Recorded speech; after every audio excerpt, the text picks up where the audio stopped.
All right, peace everyone. This is Kaishin, Mailman Muscle. It's late at night. I'm low on time, low on energy. So tonight I'm just doing a quick full body workout. I put full body in air quotes. I'll explain why in a moment.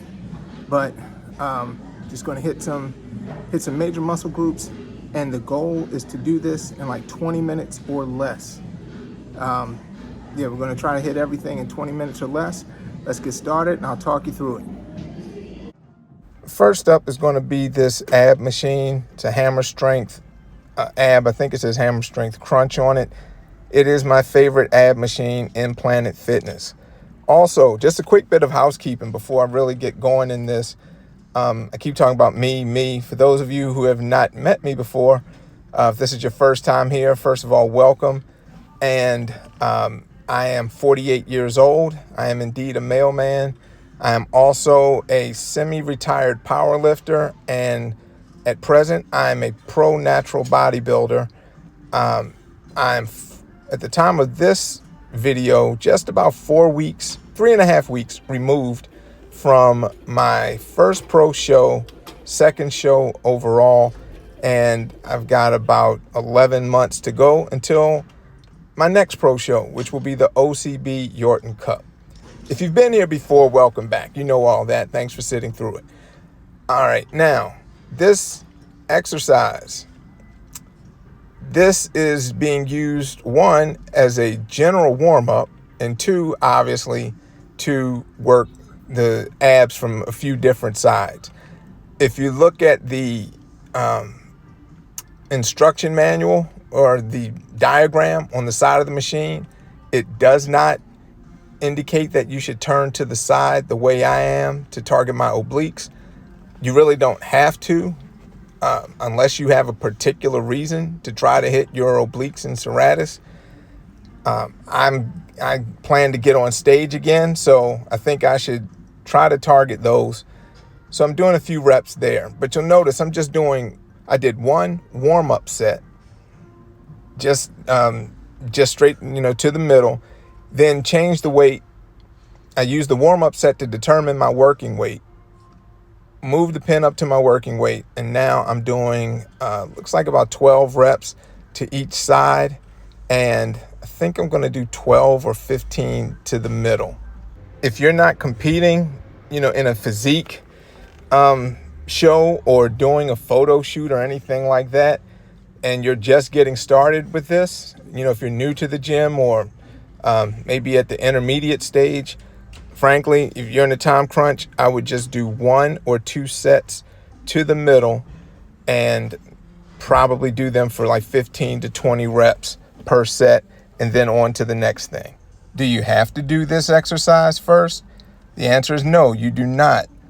But again, I'm doing it first as a warm-up, and also, honestly, so I don't just kind of put it off and say, I'll do that another day.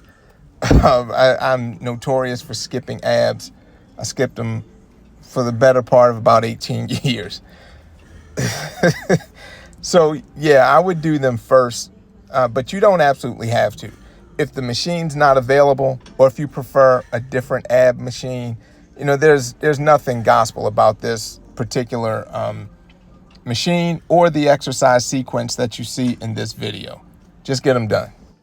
From here, I went on to the seated leg curl, and you probably can notice that in these, periods of transition when I'm adjusting the machine, or later I'll be putting on knee sleeves or something, I have the video playing at double speed. That's just to save a little time, on this, in this YouTube format. So, it's just trying to reduce the amount of time it takes, to explain all this to you, but show you, kind of the ins and out of what I'm doing at the same time. And the exercises that I'm picking for this workout, by the way, are selected because they don't take a lot of time to set up. My preferred tools for most things in the gym are going to involve either a free barbell, the Smith machine. I like plate-loaded leg presses, meaning the kinds that you have to put weight plates on. Now, over the years, I really have come to value machines I see how useful they are, and I use a lot of them myself. But when it comes to, setting up, an ideal workout for myself, I'm going to use some of those other tools, the barbells, the Smith machine, etc. For this workout, or any workout in which time is a critical factor, if you want to do multiple exercises, then as a rule, you're going to have to stick to machines like this, where you basically just hop in or hop on to the machine, move a pin to select the weight. There's, minimal things you have to adjust in order to get the machine set for your height and frame, etc. And then you just get going. If you did want to use some of those other tools, then that's fine. But if you're crunched for time, like I am here trying to get something done in 20 minutes, you're going to have to, realize that you're only going to be able to do, maybe one or two of those exercises, in which case you may not be able to do a quote unquote full body workout.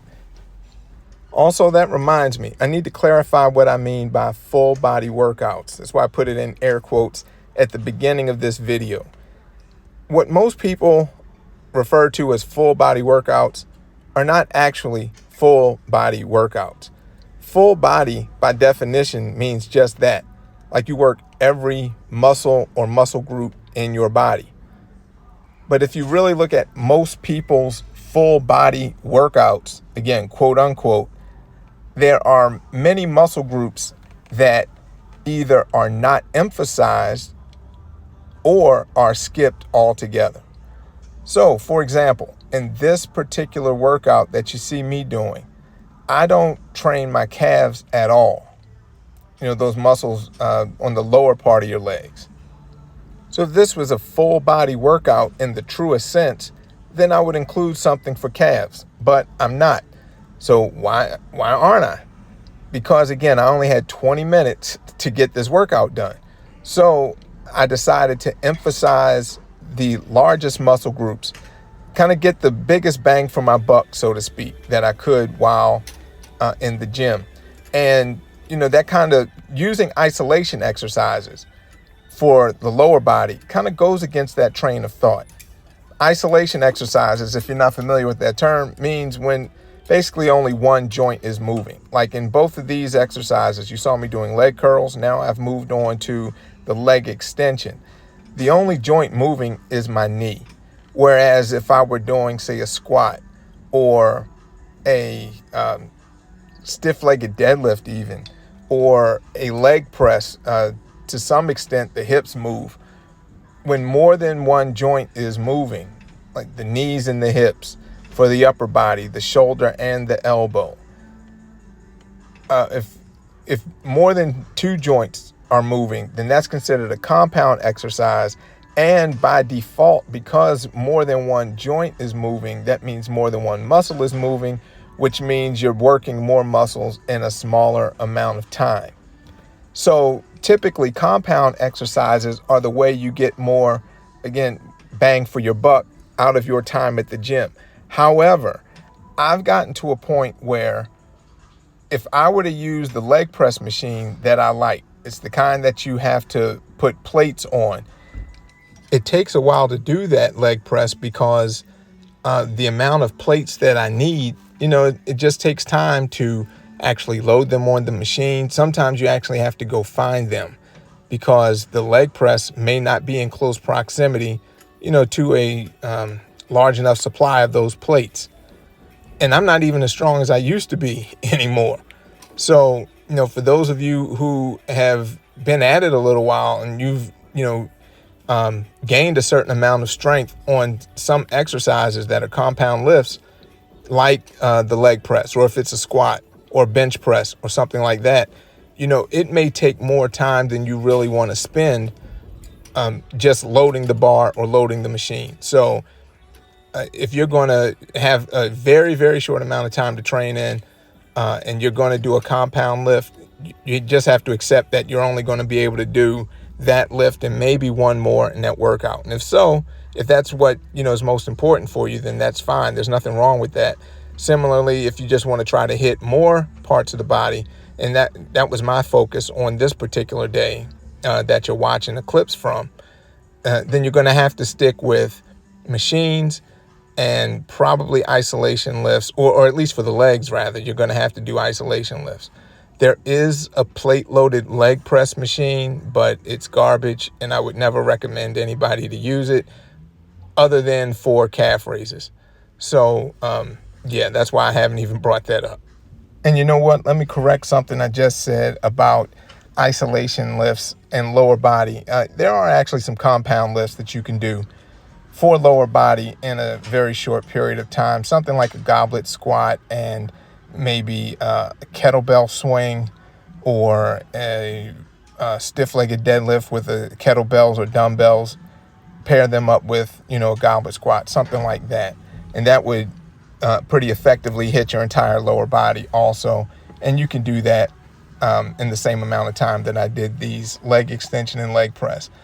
If that's something you'd like to see me cover in another video, drop it in a comment. Let me know that's something you'd like me to put on the video schedule. All right, the last two exercises that I did in this workout are on this same apparatus. And also, let me apologize for that light. I know it looks like, the light shining down from heaven on me like I'm an angel or something, but I didn't have another angle to shoot this from, so I apologize for that. This apparatus, I use it for pull-ups and dips. And what you see me doing right now is using that knee pad as a way to warm up. This is an assisted pull-up, and I'm going to do some assisted dips. I'm testing out different grips here with the pull-ups, see kind of which one felt better on this given day. And one thing that did not feel better on this day was my left shoulder. I tore the labrum in it like 13 years ago, and I've had problems with it ever since. It doesn't always hurt, and it did not hurt on this evening, but something was off. It didn't feel right. So if the ending to these pull-ups, once I start doing them with just my body weight, if it seems kind of abrupt, that's because it is. I was not able to put the effort into that exercise and really the dips as I wasn't able to put the same level of effort that I was into the leg exercises. And that brings me to a point about effort, which is probably going to be the final main point of this video. Look, you may have heard it said before that, you can train long, you can train hard, but you can't do both. So if you're doing a short workout like this, then it's really not negotiable unless you're an absolute beginner. It's not negotiable that you have to go all out with the effort that you're doing on at least one set of every exercise you do. I'm saying at least one. I don't want to get into a high intensity debate or discussion. If you can do more than one, I don't have an objection to that. I'll often do 2 sets to at least 0 reps in reserve. If that doesn't count as 2 failure, then okay, I'll yield that. But on a day like this, when I don't have that much time, there's no way that I could do more than 1 set, with that kind of effort. But point is, if you're going to train for a short period of time, the effort's got to be there. If you're doing a longer workout and, you're just going to do more sets of everything or more exercises with more sets of everything, then you may not need to, train quite as hard on any given set as you would when you only have like 1 or 2 sets that you can do on that day. And let me put another asterisk. I do this sometimes. I'll say a thing and then realize there's an exception worth making note of. If you're on vacation or you are in the middle of what people consider a deload, meaning you're taking a planned break from your normal training, a break from both the volume, like, the number of sets you're doing, and the intensity and even the load, you know, how heavy of a weight you're using. If you're backing off from that on purpose, or if you're, again, traveling and you're just doing a workout to, you're not really trying to drive progress. You're just trying to maintain things, while you're on the road, or, let's say you have just a very busy time in your life. Your wife just gave birth. You're studying for finals. Just something like that. And you don't have a lot of time to work out, and you also are very stressed. So you're maybe not sleeping as much or as well. You're not eating as much or as well. Then in that case, you may want to just do a workout like this in terms of how much time it takes, but also, back off of the effort. And you don't necessarily need to, be pushing anything to, all out failure, because you're not in the gym to really gain ground per se. You're in the gym to make sure that you don't lose any ground. That's I think a notable exception where a workout like this could be useful, but also does not require, somebody going all out on every set that they do. But if none of those exceptions apply to you, and you're in the gym to try to make some gains, and you don't have a whole lot of time, then again, it's not negotiable. You got to put forth that kind of effort. If your goal is to make gains and you don't want to put in that kind of effort, then there's no problem with that. But you just got to accept the fact that you're going to have to do more sets. You can't go low volume and low intensity. One of them's going to have to be cranked up. And I think that's where I really cranked up my shoulder. So I think I'll go ahead and end this here. All right, folks, that's going to wrap it up for me. I'm going to go try to figure out what's going on with that left shoulder. It's only been bothering me for like 13 years. So eventually, I guess I'll figure it out. Anyway, thank you very much for taking the time to watch this. I hope you got something from it. Please leave me a comment. Let me know what you did get from it, what else you'd like to see me cover in future videos. Also, please make sure that you click the thumbs up, give the video a like. That helps the channel a lot.